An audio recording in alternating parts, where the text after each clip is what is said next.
محسن نامجو هنرمند ایرانی آلبوم تازه منتشر کرده به نام از پوست نارنگی مدد. از او علت این نامگذاری را پرسیدم. اگه بخوایم یه کمی جدی‌تر راجعش حرف بزنیم، مثلا بگیم که به جای مدد گرفتن از هر چیزی که روحانی تره، از چیزهای ساده و طبیعی مدد گرفتن، مثل پوست نارنگی.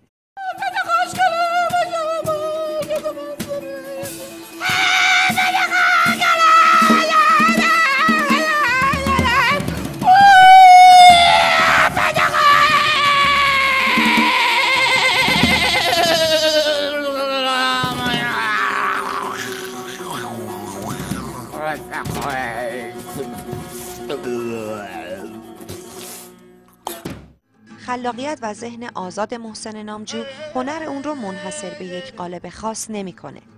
فرم‌ها و سبک‌های مختلف ترانه و موسیقی برای او نه ایستگاه که گذرگاهیه برای تجربه و رسیدن به منزلگاه بعدی.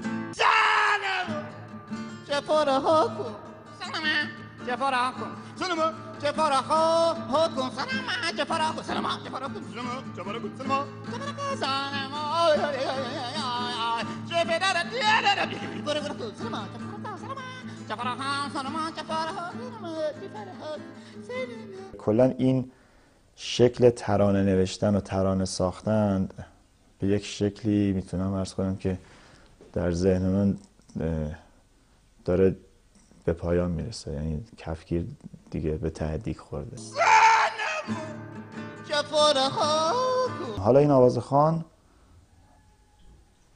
میبینه که با دوربرش داره چه برخوردی میکنه. یه موقع از تو ایرانه، خب طنز یا نقد یا مجموعه ای از کمیک ها و تراژیک هایی که تو جامعهش میبینه و تو وضعیت و تو فرهنگ و ایناش میبینه، خب یه سری بازی های با اونا میکنه.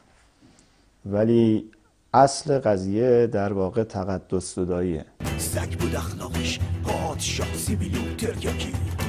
سگ بود اخلاقش، همه مثل سگ ازش میترسیدن. حرف کم میزد، گفره راهن کشیدن. محسن نامجو در این آلبوم قطعی هم دارد انتقادآمیز از رضاخان، بنیانگذار سلطنت پهلوی.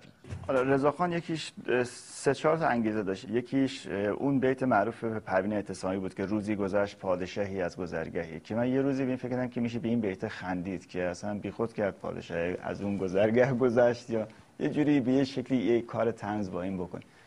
ایده سومش هم مسئله در واقع فکر کردن به این بود که این مدرنیته‌ای که اومد تو کشور ما و هنوزم که هنوز حل نشده، به یه شکلی اشاره به این که چه مسئله باسمه‌ای بود و چجوری فقط یه چیزی از بالا فرود اومده بود بدونی که مملکتی اساساً حتی در آستانه اون قرار گرفته باشه. محسن نامجو، خواننده و موسیقیدان، بار دیگر هنرش در تلفیق صداها و گامها را در ترازوی قضاوت علامت